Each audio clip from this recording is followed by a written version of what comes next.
I got into SpongeBob rather late. I was 12 in 2009. That's right by the time the sixth or seventh season came out, I believe. And yeah, I was on a trip with my cousins going to Yellowstone Park. And I was bored. There was a lot of traffic, a lot of people stopping to look at the animals.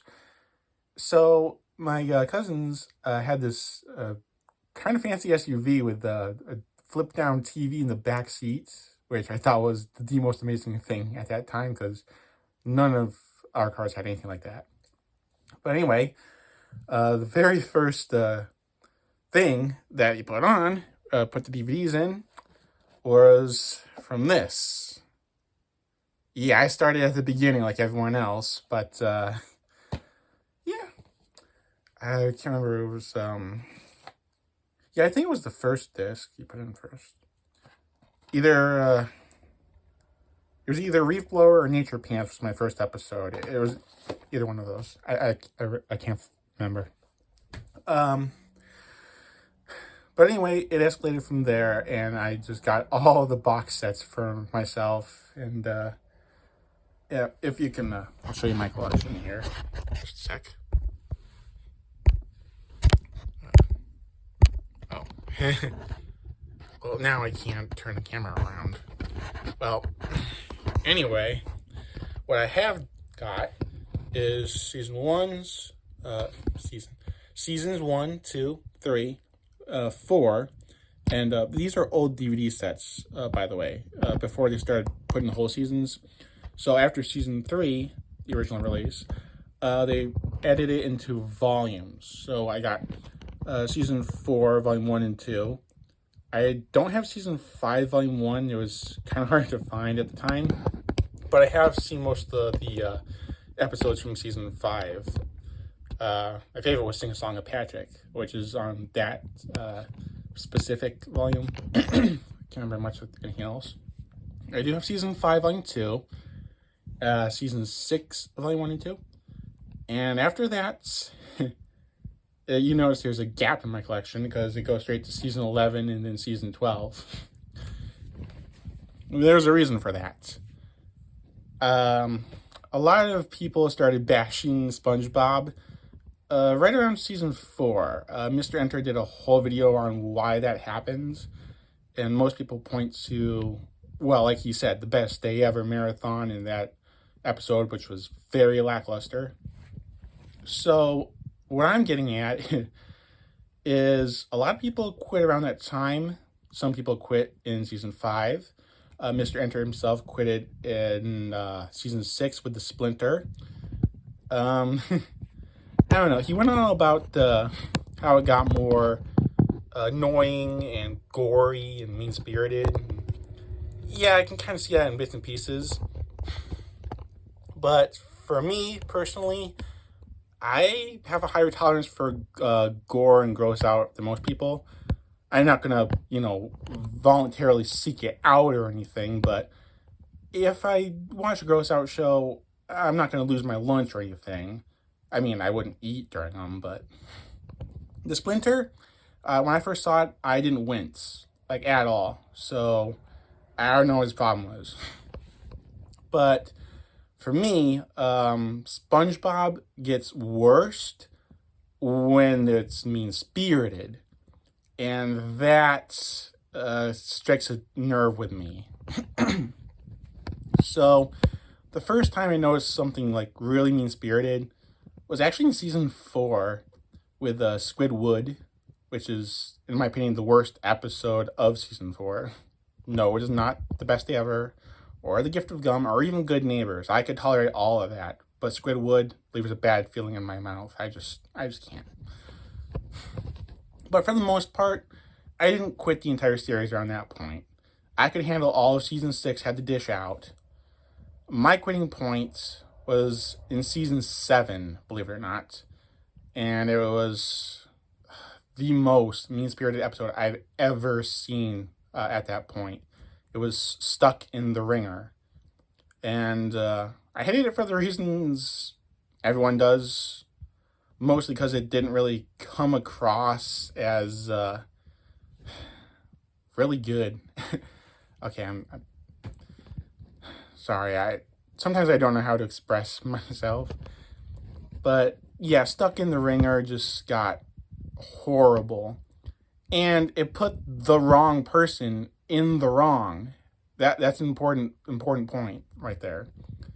If you want more information on that, actually, Mr. Enter did do an episode, if you can find it, that is. It's somehow partially lost, I guess. You can find a version if you don't have to look too hard.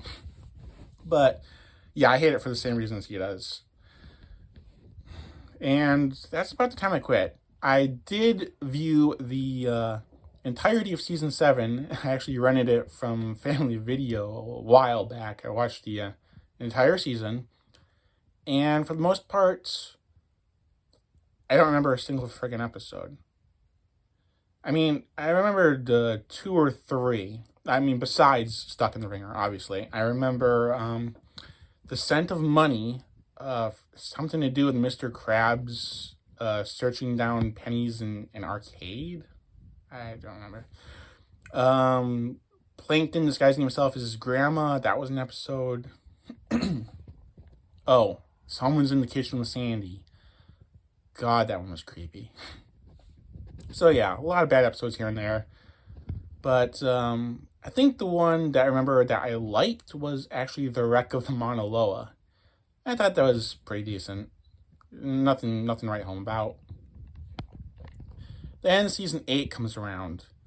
And basically I'm already clocked out at that point. I'm not really paying attention to what SpongeBob is doing. So it pretty much goes by unseen.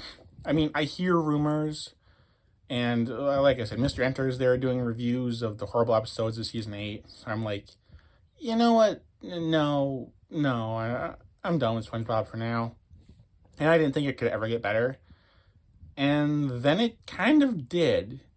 Like, Mr. Enter's, I'm sorry to keep bringing him up, but he does make really good points with these cutoff points of good episodes and bad episodes. But anyway, he says his return to the sponge was, what was it? Mimic Madness, season 9. And yeah, season 9 was the point where it did get better. But I saw a different episode. I didn't see Mimic Madness. I think I mentioned this somewhere before in my videos, but I did not watch Nick a lot because we didn't have cable or satellite or anything. So I only watched Nick in brief spurts at someone else's house. So any episodes in the background that I happened to just come across, those are the episodes I watched. And the episode in season 9 that I came across that I actually thought SpongeBob was getting better was actually kind of a forgettable one. People forget this existed. But it was called License to Milkshake. And I don't know, it was just funny to me. Because, don't think about the Krusty Krab making milkshakes, really. You get a soda. Well, actually, don't even call it soda in the show. They just call it a drink. It's just random. But all of a sudden, the Krusty Krab sells milkshakes. And SpongeBob had a milkshake license. In this universe, you need a license to make a milkshake. Go figure.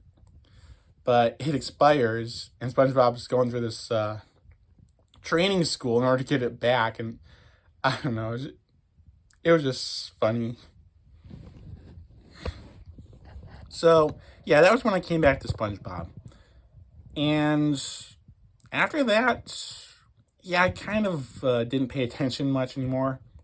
Mostly because I didn't have access to it, like I said. We didn't have Nick. So around this time, I discovered Nick.com. You could get unlocked episodes to watch for free. Yes, this was back when they still did that. Thanks a lot, Nick.com. Now I can't watch any of your shows. Yeah. Well, anyway, back then when I could, I saw a few episodes of season 10. I remember Copy Bob Ditto Pants and its sister episode that has something to do with sharks. I remember Lost in Bikini Bottom. That was just meh. Tried to get back on track, it really didn't. And I definitely remember Whirly Brains. That one was just freaky. Well, I kind of clocked out again. I didn't pay attention after that. And then season 11 came along. And I didn't know there was even a season 11 at that point. But once again, Mr. Enter steps in to save the day. And tells us all about stuff like Karen's virus and cuddly hugs, Pato Horse, even Ink Lemonade. And I was like, yeah, I'm never watching that, but the rest of these season 11 episodes he mentioned, yeah, I'll check those out. So I get up season 11, and I am blown away. I was like, okay, SpongeBob's good again. And off the momentum of that, I got season 12. I was like, okay, a few more bad episodes in there than season 11, but still really good. And after that, I just kind of lost interest again because, well, the unthinkable happened. Yeah, that was about the time Steven Hillenburg died. And I was like, if this show can get so horrible the second he steps away from actually making the show, like he did from seasons 4 to 8, then how bad could it get when he's actually 100% gone entirely and never coming back? Yeah, I'm not gonna lie and say SpongeBob's getting better still. And actually, it's gotten more, for lack of a better word, random. And like I said, Mr. Enter saves us again. He did a review of the episode Funbelievable, which is the very definition of random. Like, so random it belongs in the Patrick Star Show. And also, there's a Patrick Star Show?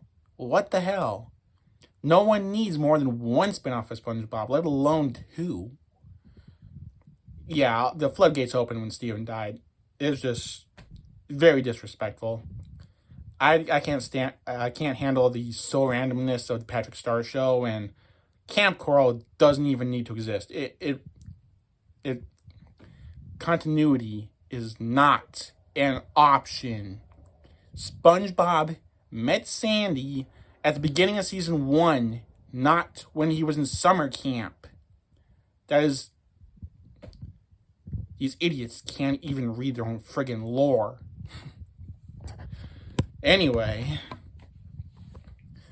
I did see another review, actually 2, that Mr. Enter did, of, Sandy's Nuts, which he kind of beat the lowbrow humor into the ground. I mean, not in his review, of the episode. He kind of bashed it pretty hard and was like, I like episodes like that. I'm into lowbrow humor. I can get a good laugh out of that. But with stuff like Funbelievable, I'd watch it once to see what was so crazy about it, and then probably never again because, well, it's just too crazy to be a story or even, be comprehended as an episode. You know what I mean? But yeah, SpongeBob is kind of in limbo right now. Like, everything is getting better about it, but also getting worse at the same time. Like, here's the good points. The animation got bumped up really good, maybe to a fault, but, it's better than season 6 or 7. And the stories, that's the worst part. It seems like it's just going through the motions. Like, here's a decent concept, but we're not going to do anything with it. We're just going to be bland as hell, you know what I mean? And that sometimes they go in the opposite direction, and they have no story at all. Like I said, Funbelievable. That's no story. That's 3 stories tied ass to end, and they don't do anything with it. But SpongeBob can pull out a decent episode here and there. It's not dead yet. It can still have good episodes, but it is on its way out. And if you believe everyone else, it has been for a long time. Second Wind notwithstanding, it has been going on for 25 years at this point. 26 years at this point. Yeah, this is the longest running Nicktoon currently still airing. And yeah, it is better than the Fairly Odd Parents got, and thank God they killed that off finally. I mean, I haven't seen A New Wish yet, but I have heard good things about it, so I'm going to check that out eventually. But yeah, SpongeBob spinoffs, no, I will have nothing to do with that. Nothing. I did see the movies, the newer movies, the Sandy Cheeks movie, the Plankton movie. I thought they were okay. The Plankton's movie is slightly better, I guess. But I'm just suffering SpongeBob burnout after all this time is what it's all about. That's all I'm saying. But if you're wondering if I'm going to get seasons 13, 14, 15, only if I hear good things about more good episodes, really. If I think it's worth it. Because at this point, SpongeBob, it could go on as long as The Simpsons if it wants to. It's Viacom's baby now. Steven's gone. Viacom's squeezing all the life out of it. It's not nowhere near as bad as it is in seasons 6 through 8, but it really needs to, die now. I'm not saying SpongeBob's a bad show again. I'm saying it's redundant. It doesn't need to be there anymore. Nickelodeon just, it won't let it go. Kind of like it won't let the Loud House go. And yeah, kind of like how SpongeBob needs Steven Hillenburg to make it really, really pop. The Loud House still does need Chris Savino. I mean, I don't personally care if he comes back or not. I mean, there are a few good episodes without his involvement. But yeah, The Loud House started out as pretty much imitation of reality. The only weird thing about it was the concept. 11 girls, 1 boy. Or wait, 10 girls, 1 boy. Duh. But yeah, now they have, ghosts, aliens, dragons. That stuff does not need to be in The Loud House. Guys, take a breather. Look at what you're doing. You're screwing it up. Horribly. And the live-action Loud House show, well, a good idea. I do like to see that kind of stuff in live action. That just means they're going, twice as far as SpongeBob in half the time and just ripping themselves right off. No one needs that. At all. So, I haven't asked the question, where are we with SpongeBob? That's what I really want to ask. Is it good? Is it bad? Does it need to die? Or can it actually go on and be decent for the next few years? No one really knows. I mean, I can make predictions, but they don't even seem to be tip-top shape. So, for the time being, I'll leave you with this sentiment. I think seasons 9 and 10 were decent. 11 was top-notch. 12 went back down to decent. And as for the newer seasons, 13, 14, I think there's a 15 now. Who knows? Who cares?